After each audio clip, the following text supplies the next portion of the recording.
Hello students, good evening to all.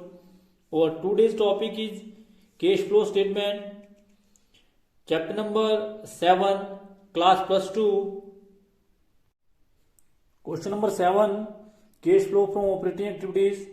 Z Limited made a profit of rupees 20 lakh after charging depreciation of rupees 1 lakh 50,000. The write off preliminary expenses of 10,000, loss on sale of 30,000, and other information available to you is as follows. At the end of the year, creditors show increase. Creditor increased with 40,000, debtor also increased 50,000, bills payable increased with 5,000, prepaid expenses decreased with 2,000, and the bills receivable is increased 3,000. Outstanding expenses जो है वो decreased with 10,000. Ascertain the cash flow from operating activities. तो cash flow from operating activities with the help of indirect method हम calculate करेंगे question number 7 का. तो किस प्रकार से इसको किया जाएगा, जिसमें हम आप सभी जानते हैं कि एडजस्टमेंट 4 की सारी आइटमें जैसे डेप्रिसिएशन है, प्रिलिमिनरी एक्सपेंसेस है, लॉस ऑन सेल है, असेट है, उसको ऐड किया जाएगा. तो आपके पास जो आएगा वो profit before change in working capital आएगा. उसके बाद आप इसमें वर्किंग कैपिटल में ऐड करेंगे जो इंक्रीज और डिक्रीज जैसे भी हम करते हैं. तो हम क्वेश्चन करते हैं जिससे आपको और क्लियर होगा. तो क्वेश्चन नंबर 7 में हमारे पास जो है सबसे पहले नेट प्रॉफिट दिया है. तो हम ऐड करेंगे, यहाँ लिखेंगे नेट प्रॉफिट. तो हमारे पास जो नेट प्रॉफिट दिया है सबसे पहले उसको लिखा जाएगा. तो नेट प्रॉफिट की जो अमाउंट दिया हुआ है दिया 20 लाख. तो हम यहाँ पर इसमें सबसे पहले लिखेंगे नेट प्रॉफिट. तो जो हमारे पास नेट प्रॉफिट दिया हम उसे लिखेंगे नेट प्रॉफिट. और नेट प्रॉफिट हमारे पास दिया है, ये हमारे पास दिया है जी 20 लाख. इसमें ऐड करेंगे एडजस्टमेंट 4. कुछ एडजस्टमेंट हैं जो इसको ऐड किया जाता है, जैसे non fundable expenses and losses हैं. तो एडजस्टमेंट 4 को जो ऐड किया जाएगा, जिसमें सबसे पहले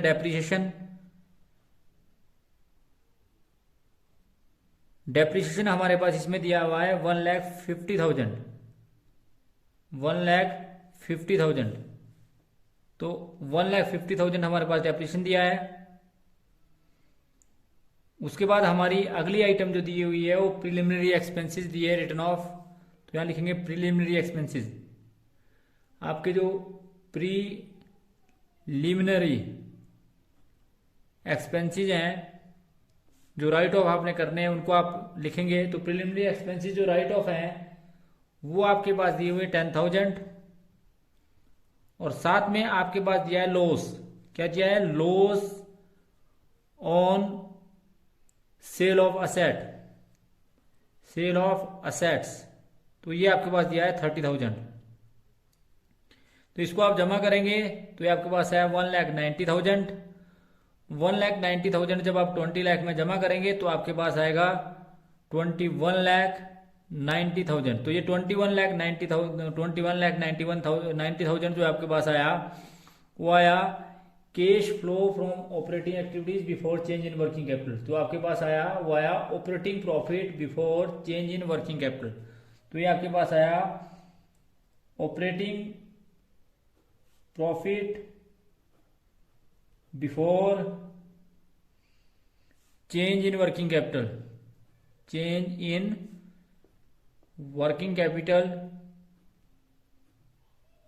उसमें हम ऐड करेंगे. आप सभी जानते हैं ऐड करते हैं आप इसमें decrease in current asset and increase in current liability. तो डिक्रीज इन करंट असेट में हमारे पास कौन कौन सी आइटमें डिक्रीज हुई है आपने देखना है. तो हमारे पास जो है क्रेडिटर इंक्रीज हुए, डेटर जो है अगर करंट असेट की बात करें तो डेटर इंक्रीज हुए. इसी के साथ साथ प्रीपेड एक्सपेंसेस डिक्रीज हुए. सबसे पहले प्रीपेड एक्सपेंसेस. तो प्रीपेड एक्सपेंसेस हमारे पास दिए हुए हैं जी 2,000. और उसके बाद हमारे ऐड होंगे क्योंकि करंट असेट जो है वो केवल मात्र प्रीपेड एक्सपेंसेस ही डिक्रीज हुए. ऐड करेंगे आप इसमें इंक्रीज इन क्रेडिटर्स, यानी कि इंक्रीज इन करंट लायबिलिटी में क्रेडिटर्स. तो आपके क्रेडिटर्स इंक्रीज हुए और जो क्रेडिटर इंक्रीज हुए वो आपके इंक्रीज हुए जी 40,000 से। 40,000 से आप अन्य लाइबिलिटी को भी चेक कर लें, क्योंकि और लाइबिलिटी तो नहीं कोई बड़ी, तो बिल्स पेबल भी बढ़े, तो इन बिल्स पेबल भी आपके बढ़े, तो बिल्स पेबल जो है वो जितने से बढ़े वो भी लिखेंगे। बिल्स पेबल आपके बढ़े जी 5,000 से। इसके अतिरिक्त आपके पास बिल्स पेबल के अतिरिक्त आपके जो इंक्रीज हुए कोई भी लाइबिलिटी जो इंक्रीज नहीं हुई, तो इसको आप जोड़ देंगे। इसको आपने जब जोड़ा तो ये आपके पास आया 47,000। 47,000 जब आप इसमें जमा करेंगे तो आप देखेंगे यहाँ जमा करेंगे 0007 9 + 4 3 और 22,37,000 आपके पास आ गया। इसमें से लेस करेंगे आप लेस करेंगे इसमें से increase in current asset, less करते हैं increase in current asset and increase in current asset and decrease in current liability. जो आपकी करंट लाइबिलिटी है जो डिक्रीज होगी उसको आप लेस करेंगे डिक्रीज इन करंट लाइबिलिटी, तो करंट लाइबिलिटी डिक्रीज हुई। इसमें सबसे पहले हमने देखना है इंक्रीज इन करंट असेट, तो हमारे डेटर्स इंक्रीज हुए, हम डेटर्स लेंगे, तो डेटर्स हमारे इंक्रीज हुए जी क्वेश्चन के अनुसार 50,000। और हमारा और करंट असेट कौन सा इंक्रीज हुआ जी वो देखते हैं हम, तो हमारे बिल रिसीवल भी इंक्रीज हुए, तो बिल रिसीवल इंक्रीज हुए, यहाँ लिख देंगे बिल रिसीवल, तो बिल रिसीवल की राशि जो है जितने से इंक्रीज हुई, वो बिल रिसीवल की राशि जो आपकी इंक्रीज हुई वो 3,000 से। और साथ में हमारे जो है और कोई करंट असेट जो है इंक्रीज नहीं हुआ। अब हम लिखेंगे डिक्रीज इन करंट लाइबिलिटी में, डिक्रीज इन करंट लाइबिलिटी में हमारे जो डिक्रीज हुए वो आप देखेंगे कि outstanding expenses, outstanding expenses, outstanding expenses जो है वो डिक्रीज हुए। और आउटस्टैंडिंग एक्सपेंसेस जो आपके डिक्रीज हुए वो है 10,000। तो 10,000 जब आप इसमें जमा करेंगे तो ये आपके पास है 63,000।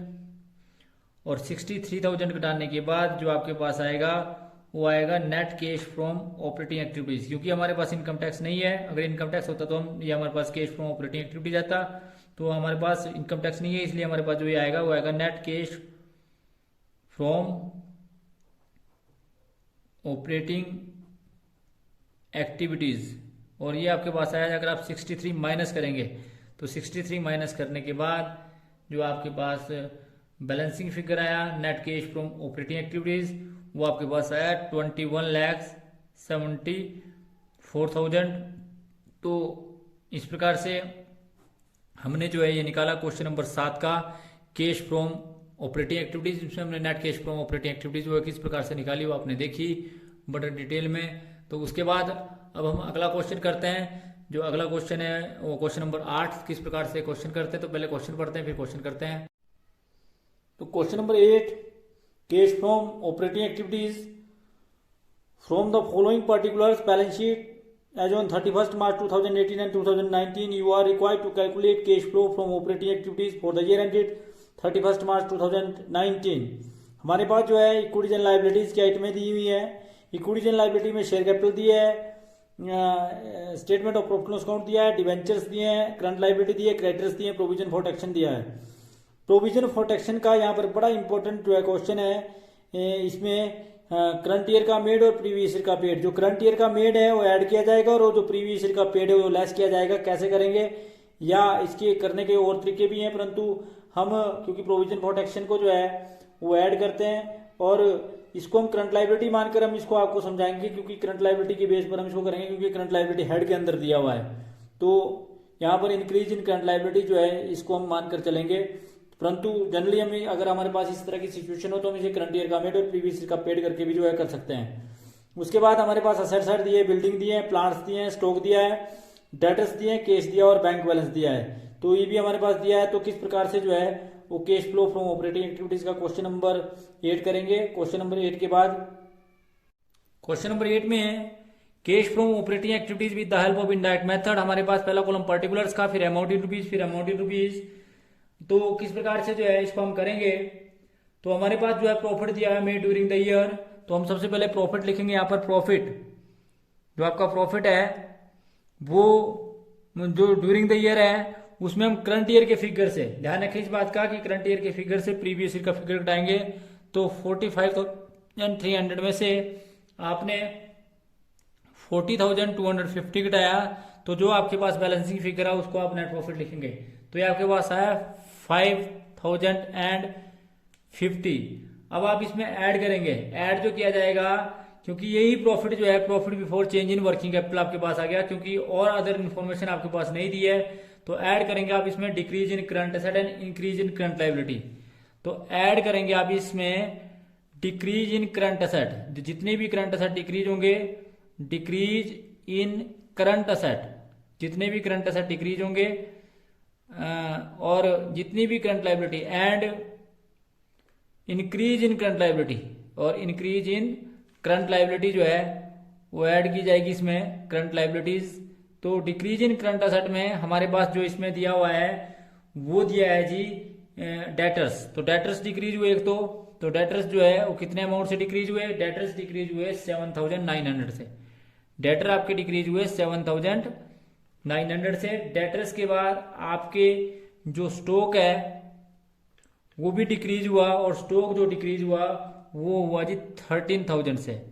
और जो आपके प्रोविजन फॉर डाउटफुल डेट है वो बढ़े, जो प्रोविजन फॉर टैक्सेशन मतलब इंक्रीज इन करंट लायबिलिटी, तो प्रोविजन फॉर टैक्सेशन जो है, प्रोविजन फॉर टैक्सेशन जो है वो करंट लायबिलिटी दिया हुआ, तो इसलिए हम इसको करंट लायबिलिटी ही मानेंगे। तो ये आपके पास है 2,500, और जब आप इसको करंट लायबिलिटी मानेंगे तो इसका अगर आप टोटल करेंगे तो ये आपके पास आया 23,400, और 23,400 इसमें जोड़ने के बाद जो आपके पास आया वो आया जी 28,450। इसमें से आप लेस करेंगे, ध्यान रखें आप इसमें से लेस करते हैं क्या जी, डिक्रीज इन करंट लायबिलिटी। केवल मात्र इंक्रीज इन करंट एसेट कुछ नहीं दिया, इसलिए हम यहां नहीं लिख रहे हैं। तो हमारे पास डिक्रीज इन करंट लायबिलिटी, क्योंकि जो करंट एसेट है उसमें सिर्फ डिक्रीज हुआ, इंक्रीज कुछ नहीं हुआ, तो इसका मतलब है डिक्रीज इन करंट लायबिलिटी जो है लेस किया जाएगा।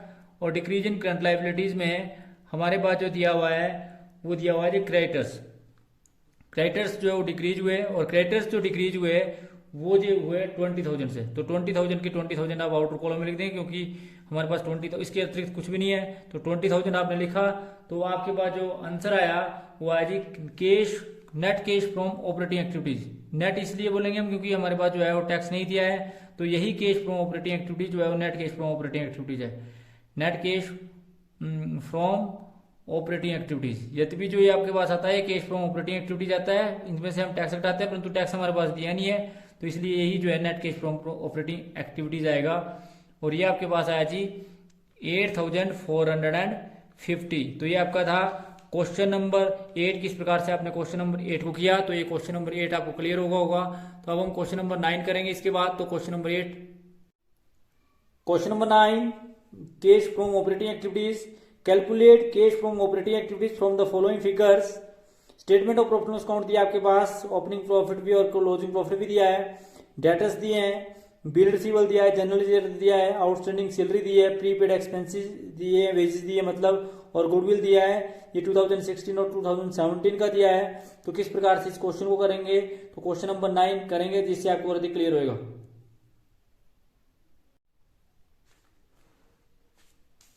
क्वेश्चन नंबर 9 करते हैं। तो क्वेश्चन नंबर 9 में हम लिखेंगे cash from operating activities with the help of indirect method. पहला कॉलम पर्टिकुलर्स का, amount in rupees and amount in rupees. तो हमारे पास net profit during the year दिया है सबसे पहले। इस क्वेश्चन के अंदर भी हमारे पास जो है नेट प्रॉफिट दिया है ड्यूरिंग द ईयर। तो नेट प्रॉफिट आएगा करंट ईयर के फिगर से प्रीवियस ईयर का फिगर घटाएंगे। तो ये आपके पास है 65,000 में से आपने जो है वो 60,000 घटाया, तो जो आपके पास आया वो आपके पास 5,000 जो है वो net profit during the year आया। तो नेट प्रॉफिट आपके पास आया 5,000। उसके बाद ऐड करेंगे इसमें ट्रांसफर टू जनरल रिजर्व, जिसको आप बोलते हैं कि आपको ऐड करना पड़ेगा। ऐड करेंगे आप इसमें transfer to general reserve, transfer to general reserve, जो आपके जनरल रिजर्व है उसको ट्रांसफर करेंगे, क्योंकि ये पार्ट प्रॉफिट का माना जाता है। तो ट्रांसफर टू जनरल रिजर्व जो है वो आप सभी जानते हैं कि आप 2,37,000 में से 2,02,000 घटाएंगे, 2,02,000 घटाएंगे, 2,37,000 में से 2,02,000 घटाएंगे, तो आपके पास आए 35,000। और 35,000 जो आप इसमें लिख देंगे, तो आप इसको जोड़ेंगे तो आपके पास आया 40,000। ये आपके पास आया net profit before tax and extra ordinary item. ये आपके पास आया net profit before tax and extra ordinary items. तो उसमें हम ऐड करेंगे एडजस्टमेंट फॉर, ऐड किया जाएगा इसमें फिर एडजस्टमेंट फॉर, जितनी भी एडजस्टमेंट है फॉर आप इसमें ऐड करेंगे। तो एडजस्टमेंट फॉर में आपके पास जो है वो गुडविल रिटर्न ऑफ है, तो सबसे पहले आप गुडविल रिटर्न ऑफ को ऐड करेंगे। तो इसके अंदर जो आप ऐड करेंगे गुडविल रिटर्न ऑफ, जो आपकी गुडविल है जो राइट ऑफ हुई उसको आप ऐड करेंगे। तो ऐड करेंगे इसमें goodwill return of, goodwill return of. जो गुडविल रिटर्न ऑफ है वो आपके पास दी हुई है जी 80,000 माइनस 70,000, 80,000 माइनस 70,000 दैट इज 10,000। तो आपके पास इसके अतिरिक्त कोई चीज नहीं दी है, 10,000 आप इसमें ऐड करेंगे तो ये आपके पास आया 50,000। तो ये 50,000 जो आपके पास आया ये आया operating profit before change in working capital. ये जो आपके पास आया ये आपके पास आया operating profit before change in working capital, before change in working capital, change in working capital. और इसमें हम आप सभी जानते हैं ऐड करेंगे decrease in current asset and increase in current liability. तो क्योंकि इसमें डिक्रीज इन करंट एसेट ही दिए, इंक्रीज इन करंट लायबिलिटी कुछ नहीं है, तो हम ऐड करेंगे इसमें इस क्वेश्चन के अनुसार डिक्रीज इन करंट एसेट, क्योंकि इंक्रीज इन करंट लायबिलिटी कुछ नहीं है। यदि भी आप add increase in current liability भी करते हैं, परंतु हमारे पास यहाँ पर डेटर्स ही दिए हुए हैं। तो डेटर्स जो है इंक्रीज इन करंट एसेट में वो हमारे पास दिए हुए 37,000। तो 37,000 आप इसमें ऐड करेंगे। तो इस अमाउंट को आप पहले इनर कॉलम में भी लिख सकते हैं, जैसे 10,000 है या 35,000 है, इसको आप पहले इनर कॉलम में लिखे आउटर कॉलम में भी लिख सकते हैं। इसी प्रकार से यहाँ पर इसको भी 37,000 को जो है आप पहले इनर कॉलम में और फिर आउटर कॉलम में भी लिख सकते हैं 37,000। तो इसको घटाने के बाद जो आपके पास आया, यानी कि इसको जोड़ने के बाद जो आपके पास आया वो आया 87,000। तो ये 87,000 आया। अब इसमें आप लेस करेंगे, लेस क्या करेंगे जी आप इसमें इंक्रीज इन करंट एसेट, जो करंट एसेट इंक्रीज हुए, इंक्रीज इन करंट एसेट, और लेस करेंगे इसमें हम लेस करेंगे और लेस करेंगे क्या करेंगे जी less decrease in current liability and decrease in current liabilities. तो आपके इंक्रीज इन करंट एसेट हुए पहले बिल रिसीवेबल, तो बिल रिसीवेबल जो इंक्रीज हुए वो है जी 1,03,000 में से आप माइनस करेंगे 62,000। 1,03,000 में से आपने 62,000 माइनस किए तो जो आपके पास आया वो आया जी 41,000। इसी प्रकार से आप जो इसमें से लेस करेंगे प्रीपेड वेजेस जो है आपने इसमें से लेस किए, ये आपके पास है 7,000 माइनस 5,000। 7,000 में से 5,000 माइनस किए तो आपके पास आया 2,000। इसी प्रकार से आउटस्टैंडिंग सैलरी वो भी आपने इसमें से माइनस किया। आउटस्टैंडिंग सैलरी जो है वो है जी आपकी जो आपकी डिक्रीज हुई 30,000 माइनस 12,000। 30,000 में से 12,000 माइनस किया तो ये आपके पास है 18,000। इन सब में आपने इसको जोड़ा और ये माइनस करना फिर 87,000 में से, तो ये आपके पास 61,000 आया माइनस का, और इसमें से आपने माइनस किया तो आपके पास आया 26,000। दैट मीन्स की cash from operating activities, net cash from operating activities या कैश फ्रॉम ऑपरेटिंग एक्टिविटीज जो है ये आपके पास आया ऑपरेटिंग एक्टिविटीज। इसको आप नेट कैश भी बोल सकते हैं और कैश फ्रॉम ऑपरेटिंग एक्टिविटीज भी बोल सकते हैं, क्योंकि अगर इनकम टैक्स की वैल्यू नहीं दी है तो यही जो है वो कैश फ्रॉम ऑपरेटिंग एक्टिविटीज आएगा। तो ये था जी क्वेश्चन नंबर 9, किस प्रकार से जो है cash flow from operating activities को कैलकुलेट किया। तो ये हमारा क्वेश्चन नंबर 9 था। तो thanks for watching the video. Please like, comment and subscribe my channel and press bell icon for next notification. Thank you.